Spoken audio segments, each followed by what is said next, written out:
I was 10 years old on the morning I realized I didn't exist to my own family. Not in any way that mattered, anyway.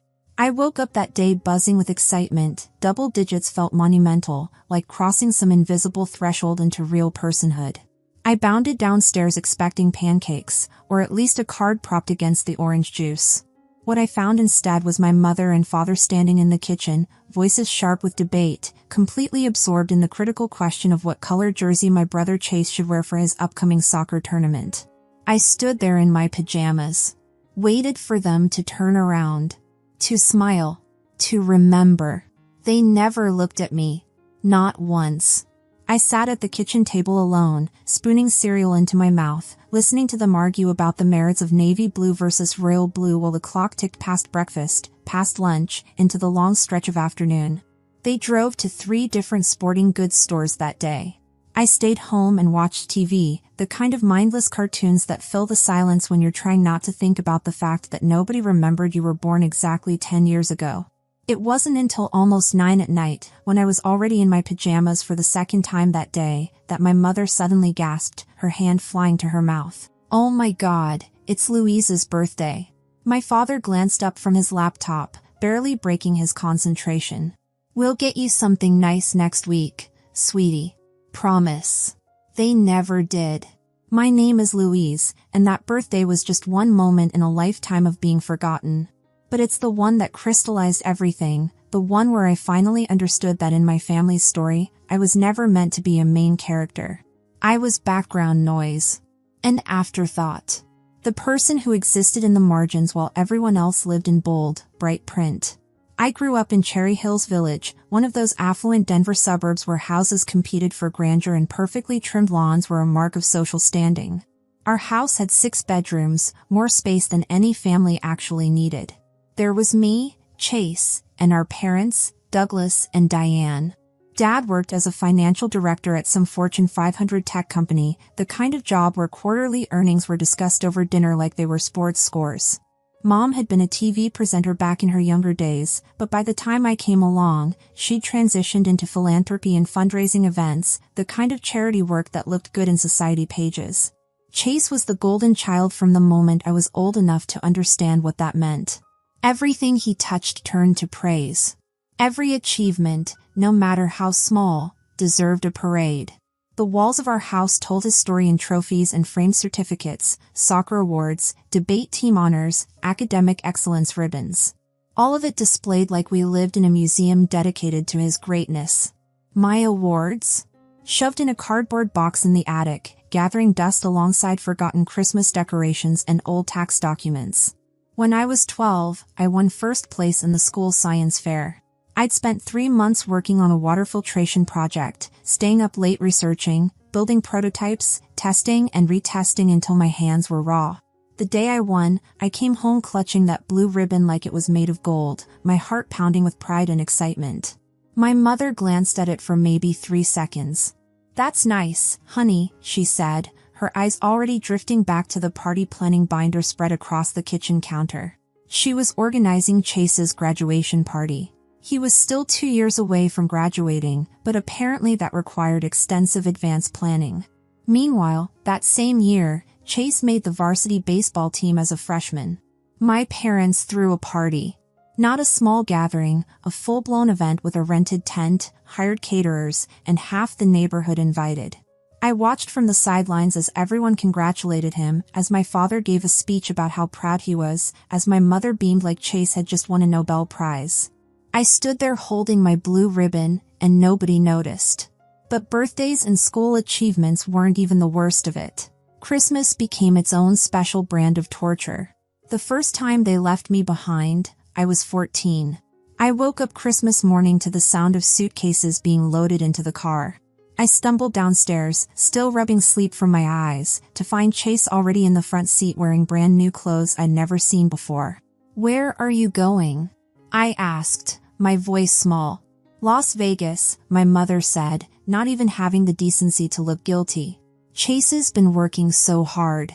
He deserves a real vacation." "What about me?" My father sighed like I was being unreasonable. "Your grandmother will be here in an hour. You'll have a nice quiet Christmas with her. They left. Just like that. I spent Christmas with Grandma Margaret, who was the only person in my entire family who ever seemed to notice I existed. She made cookies from scratch, and we watched old black and white movies, and she never once mentioned Chase's name. I loved her fiercely for that. The next year, I was stupid enough to hope things might be different. I was 15 and still believed that maybe, somehow, my parents would wake up and remember they had 2 children. Christmas morning came. I walked downstairs to find Chase surrounded by an avalanche of presents. A laptop, not just any laptop, but the newest model that everyone at school was obsessed with, the kind that probably cost $2,000. A leather jacket. An expensive watch. Concert tickets. The pile seemed endless. Then my mother handed me an envelope. Inside was a card. Just a card.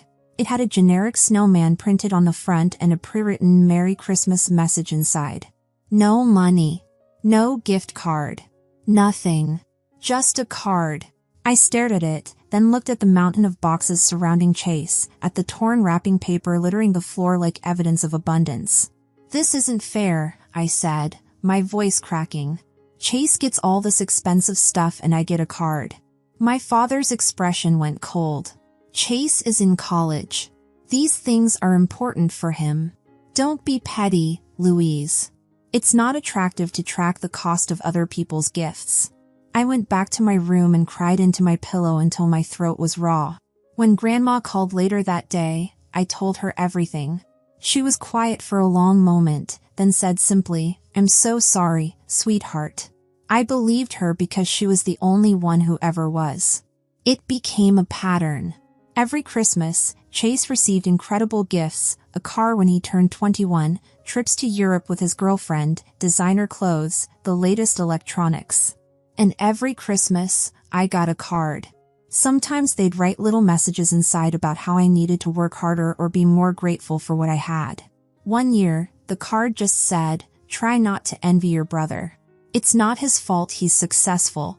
I stopped caring after a while. Or at least I told myself I did. When I turned 18, I got accepted to the University of Colorado at Boulder. I packed everything I owned into 2 suitcases and a few boxes, moved into the dorms, and barely looked back. I called home maybe once a month, usually when Mom texted asking why I never checked in. The conversations were always identical. She'd spend 20 minutes talking about Chase's internships, his grades, his new apartment, his girlfriend. Then she'd remember to ask how school was going.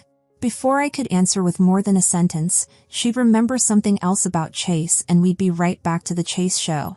I stopped expecting anything different. But here's the thing about being forgotten, even when you know it's happening, even when you've accepted it as your reality, some stupid part of you still hopes. Still wants to be included. Still misses the idea of family, even if the reality has always been devastating. The first year I was at Boulder, I called my mother in early December.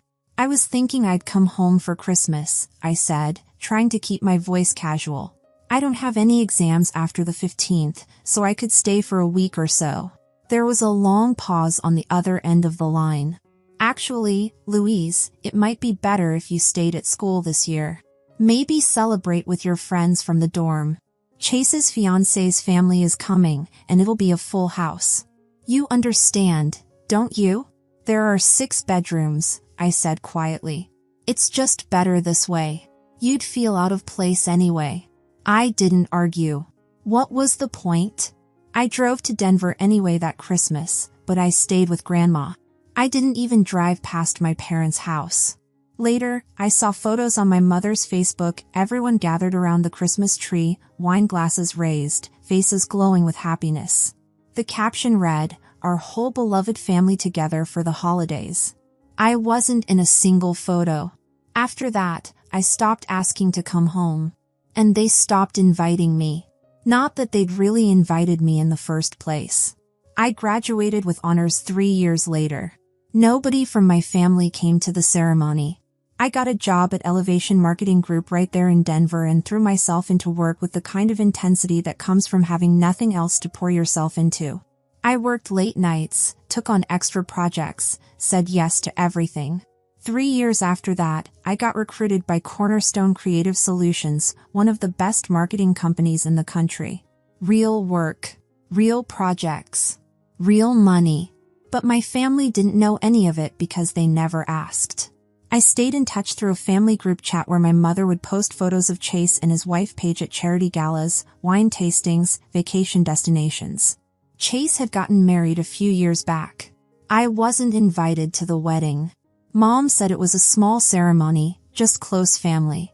I saw the photos later. There were at least 150 people there. The chat was always the same rhythm. Mom posting about Chase's latest achievement. Dad chiming in with effusive pride. Chase being falsely modest. I'd scroll through and say nothing. What was there to say? Meanwhile, I was actually doing well.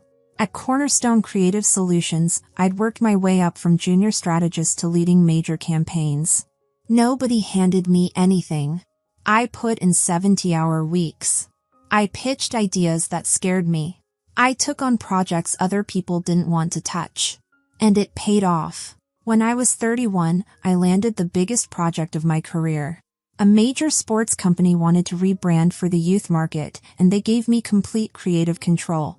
I spent 6 months building a team, researching trends, testing campaigns with focus groups. When we launched, the results were staggering. Sales jumped 37% in the first quarter. The CEO called me into his office and told me I'd done something special. 2 weeks later, I got a bonus.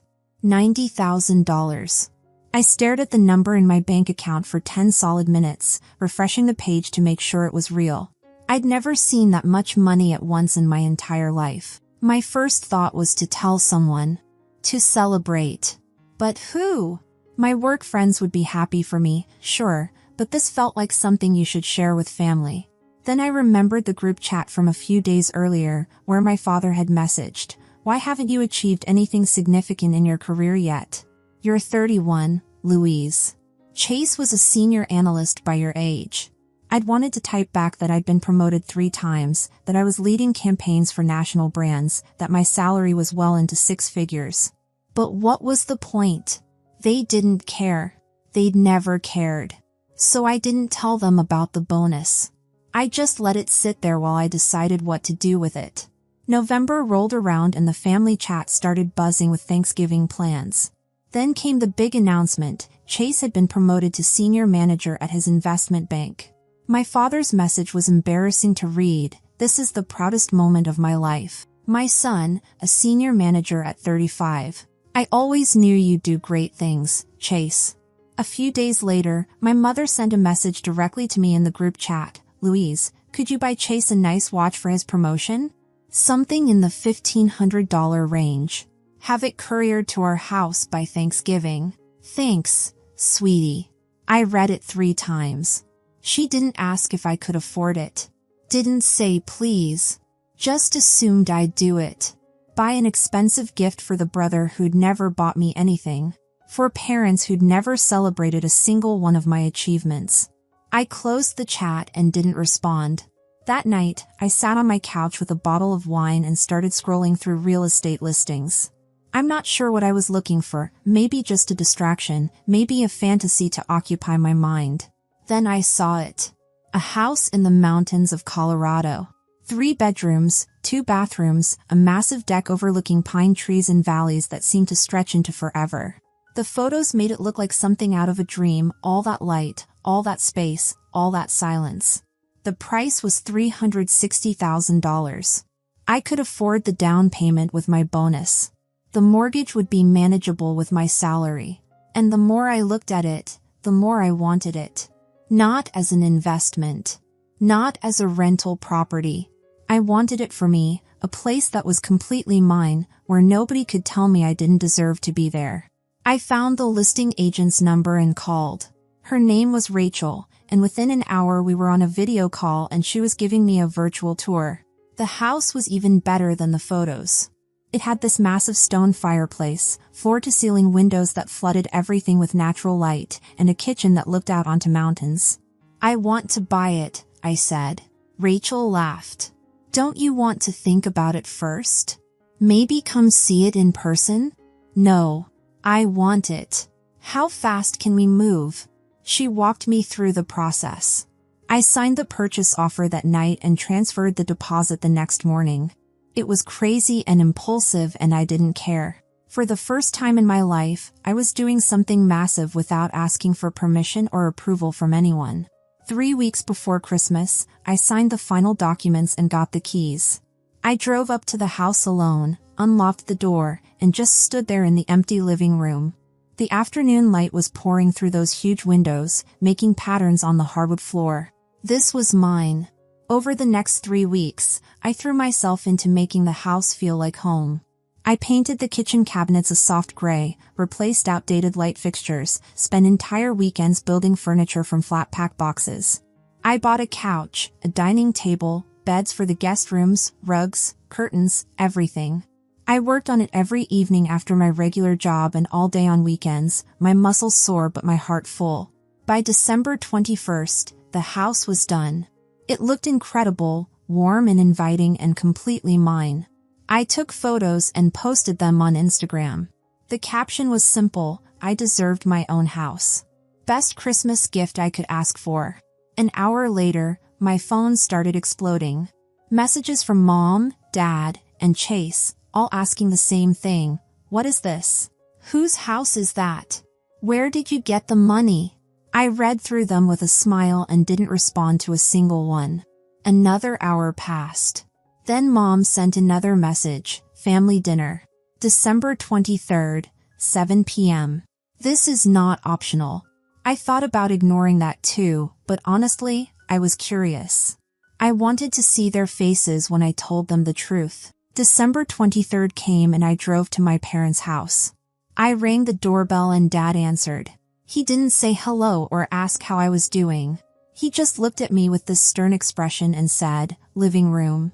Now, Mom and Chase were already sitting there. Chase had his arms crossed like he was about to deliver a verdict. Mom looked like she'd been crying, which was her favorite manipulation tactic. I sat down in the chair across from them and waited. Whose house is that? Dad asked immediately. I smiled. Mine. I bought it with the $90,000 bonus I got from work. The room went silent. My mother's mouth actually fell open. That's impossible, she said. You can't earn that much. You're just a manager. Actually, I said calmly, if any of you had bothered to ask about my life in the past decade, you'd know I work for Cornerstone Creative Solutions, one of the most successful marketing companies in the country. I lead major campaigns.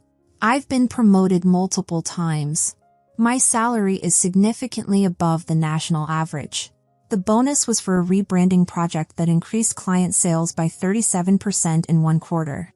My father looked like I'd slapped him. Chase just stared. You should have consulted us before making such a large purchase, Chase said finally. You can't just spend money like that without family input. I actually laughed. I couldn't help it. What's funny? Chase snapped. You thinking I need your permission to spend my own money? This is serious, Chase said. We're family. We make big decisions together. Oh, like you included me in your wedding? Or any of your decisions ever? My mother jumped in. This attitude is exactly why we're having this conversation. You've become selfish, Louise. That house is too big for one person. We should celebrate Christmas there this year. All of us together. No, I'm not inviting you to my house. Chase leaned forward. Paige's pregnant. She's been dreaming about a house like that. It would be perfect for us, especially with the baby coming. You should let us stay there. I felt like I'd been punched. You want to live in my house? Just until after the baby's born, Chase said, like he was being reasonable. Maybe 6 months or so. You have 3 bedrooms. You don't need all that space. My mother nodded eagerly. It makes sense, Louise. You're alone and they're starting a family. It's what family does. They help each other. Help each other? I stood up. When have any of you ever helped me? We raised you, Dad said. We gave you everything. You gave Chase everything. You gave me cards and told me to stop being jealous. That's not fair, Mom said. We treated both of you well. You forgot my 10th birthday because you were buying Chase soccer jerseys. You took him to Las Vegas for Christmas and left me with Grandma. You gave him cars and trips to Europe, and you gave me cards telling me not to envy him. You didn't invite me to Thanksgiving or Christmas for 13 years. Don't you dare tell me you treated us the same. The room went quiet. Then my father stood up, his voice going cold. If you want to restore your relationship with this family, you'll host Christmas at your new house. And you'll let your brother and his pregnant wife stay there rent-free for as long as they need. I looked at each of them. Mom with her fake tears. Dad with his entitled expression. Chase sitting there like he deserved everything I'd worked for. You didn't invite me to Thanksgiving this year, I said quietly. You didn't invite me to Christmas. You haven't invited me to anything in over a decade. And now you want to use my house. This is about family, Mom said. No. I'm done. I don't need your approval anymore. I'm not hosting Christmas for you. I'm not giving Chase my house. I'm not coming to your celebrations. I'm done with all of it. I turned and walked toward the door. Louise! Dad shouted. You walk out that door and you're choosing to cut ties with this family. I stopped and looked back at them. You cut ties with me years ago. You just never noticed because you were too busy worshiping Chase. I left. They were all yelling behind me, but I didn't stop. I got in my car and drove back to my apartment in the city, my hands shaking on the steering wheel, my heart pounding, but something inside me felt lighter than it had in years. My phone started ringing immediately. Mom, Dad, Chase, all of them calling over and over. I ignored every call. The messages started flooding in, Dad saying I was being unreasonable, Mom saying I was breaking her heart, Chase saying I owed it to him to share what I had because that's what siblings do. I blocked all their numbers and deleted the family chat. That night, I called my friends and invited them to my mountain house for Christmas. Then I called my cousins on my mom's side, the ones I actually liked. Within an hour, I had 15 people confirmed. Real people who actually cared about me. Christmas came and it was perfect. We cooked together, played board games by the fireplace, sat on the deck watching snow fall on the pine trees, and laughed until our sides hurt. I posted photos on Instagram, genuine smiling photos of people who wanted to be there. My mother commented, "Nice to see you've forgotten your real family. So proud of your career that you've abandoned the people who raised you." I laughed and didn't respond. There was nothing to say to that kind of nonsense. New Year's Eve came and I had plans. I drove to Grandma's house and picked her up. She was 83 and still sharp as ever. She grabbed her coat and didn't ask any questions until we were on the highway. "Where are we going?" she asked. "My mountain house. I want to show you." She smiled. I saw the photos online.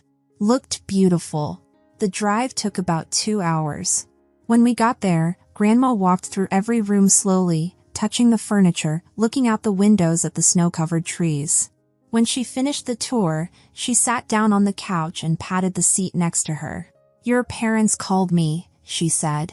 "They said you cut off all contact with them. They wanted me to talk some sense into you." I didn't say anything. I told them they'd been ignoring you for 30 years and they should leave you alone. Grandma squeezed my hand. I also told them not to bother me with their nonsense again. I hugged her. She was the only one who'd ever really seen me. We spent New Year's Eve together, just the two of us. We made dinner, watched the ball drop on TV, and she told me stories about when she was young. It was the best New Year's I'd ever had. January came and I settled back into work. My apartment in the city was convenient for the office, but I drove up to the mountain house every weekend. It became my escape, my place to breathe. Then 3 weeks into January, my assistant knocked on my office door looking nervous. "Your parents are here," she said. "They're asking to see you." My stomach dropped. "Tell them I'm in a meeting." I did. They said they'll wait.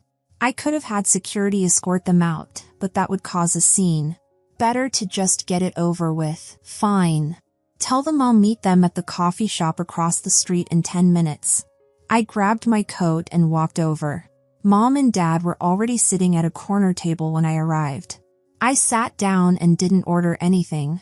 This has gone on long enough, Dad said. We all overreacted. It's time to move past this and reconcile. Move past it, I repeated. Yes, Mom said. We're family. Families fight and then they make up. That's how it works. I stared at her. You think this is just a fight? What else would it be? Dad asked. You ignored me my entire life. You forgot my birthdays. You gave Chase everything and gave me cards. You didn't invite me to Christmas for 13 years. And the only reason you're here now is because you want something from me.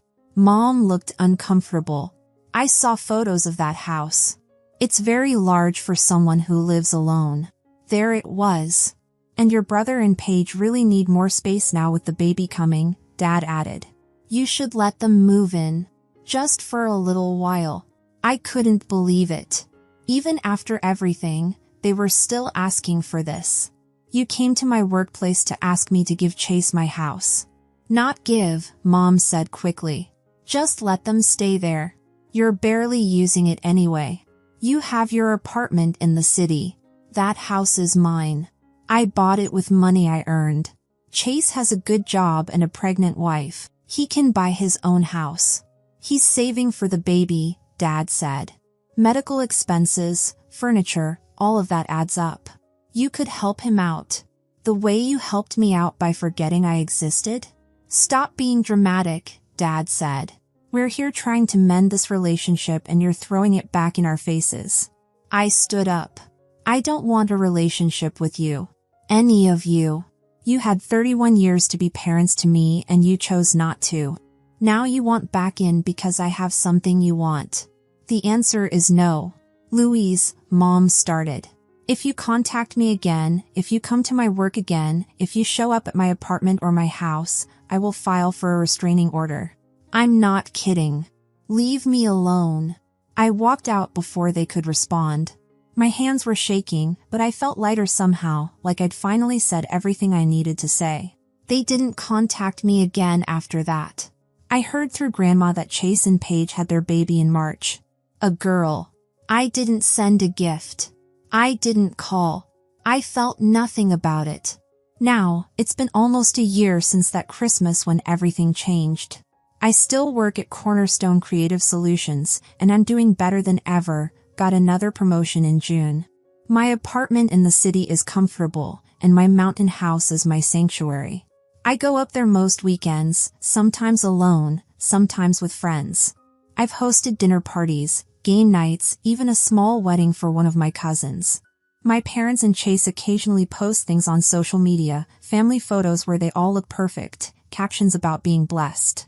I'm never in any of them. I don't care.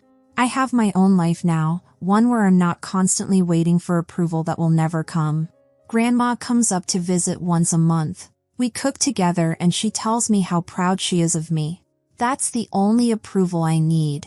Sometimes people ask if I miss my family. The honest answer is no. You can't miss something you never really had. What I have now is better, peace, freedom, and a life that's completely my own. And that's worth more than all the Christmas presents and family dinners in the world. I deserved better than what they gave me. And now I have it. Thanks for listening, and if this story resonated with you, share it with someone who needs to hear it, and don't forget to comment and subscribe for more stories about finding your worth when the people who should have seen it never did. Sometimes the bravest thing you can do is walk away from people who never learned to see you.